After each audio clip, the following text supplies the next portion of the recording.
Hey Tube, welcome back. Today we're talking about imposter syndrome. So sometimes you think about that you're not good enough.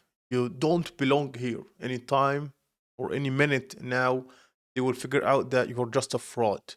If you have ever had these thoughts, you're not alone. Like imposter syndrome affects over 70% of people at some point in their career. But here is the truth. Just because you feel like an imposter doesn't mean you are an imposter.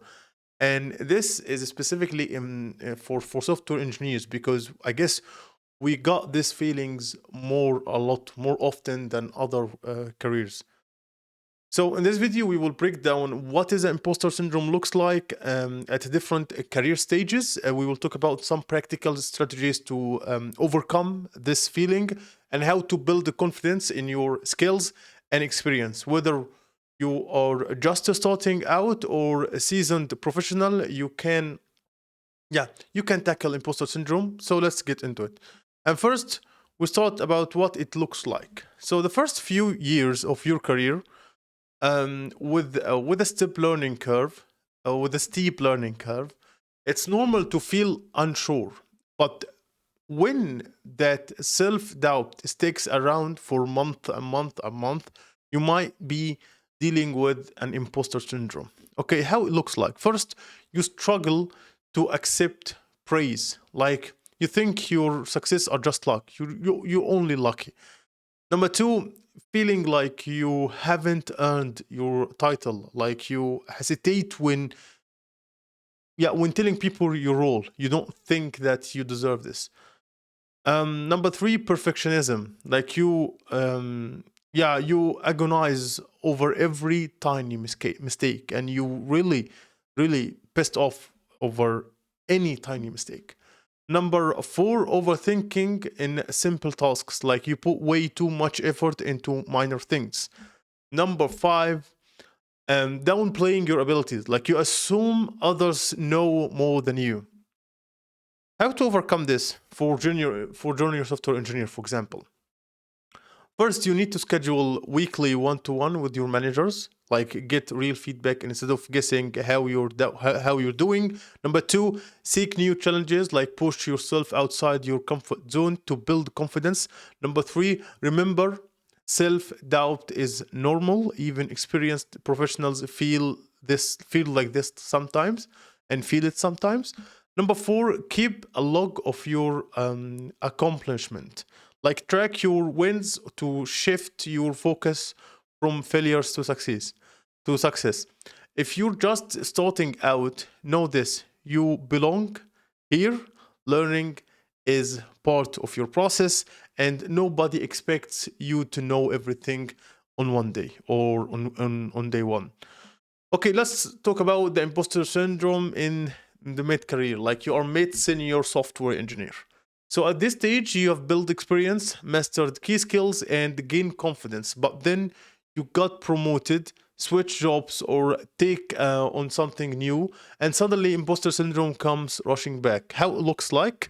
First, you have a fear of entering new territory, like learning new skills feels like setting yourself up to fail. Number two, anxiety about promotion, like you question if you're really qualified for the new role. Number three, Number three, seeing setbacks as proof of failure. Like a missed promotion or difficult projects can makes you doubt yourself. Number four, comparing yourself to colleagues. Like you assume others are doing better than you. And number five, downplaying your expertise. Like you hesitate to speak up even when you know your stuff. How to overcome this one? First, you need to practice mindfulness, like learn to recognize and stop negative thought loops.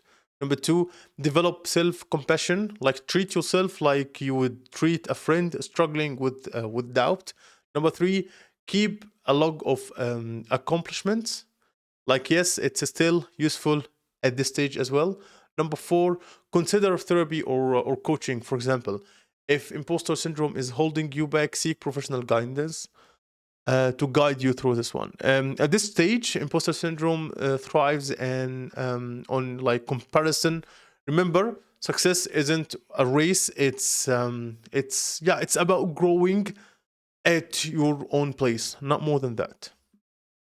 Okay, so we right now we talk about the imposter syndrome for experienced professionals. Like, you think that after years or even decades in the industry, imposter syndrome would disappear, but even experienced professionals battle it, just in different ways. How it looks like. So number one, you have some intellectual self-doubt. Like, you worry you're not smart enough despite your experience. Number two, you have low self-esteem. Like, you feel like you are faking your expertise. Number three, fear of failure. The higher you go, the scarier it feels to make mistakes. Number four, fear of success. You hesitate to take on bigger roles or opportunities. Number five, downplaying abilities to yourself. Like, you have confidence, you have convinced yourself that you're not as good as the other things. Okay, how to overcome this? First, become a mentor. Like, teaching others reminds you how much you actually know. Number two, reframe failure. Like, every mistake is a lesson, not a reflection on your worth. Number three, create a career portfolio. Look at your past work as a proof of expertise. Number five or four, I don't know. Number four, take a break. Like, if imposter syndrome is hitting hard, step back and like gain some perspective. At this level, imposter syndrome is less about ability and more about self perception. The best way to fight it, own your expertise. Okay, let's talk about some final thoughts. So let's recap. We did just talk about the imposter syndrome in the early career, which is to focus on learning and track your wins. Number two, in the mid career, which to stop comparing and trust your experience. Number three, in the senior level, like own your expertise and mentor others. No matter where you are in your career, imposter syndrome is just a voice in your head, not a reflection of reality. You belong in your role, you deserve your success, and you are more capable than you think. So yeah, that's it for this video, and see you in future videos.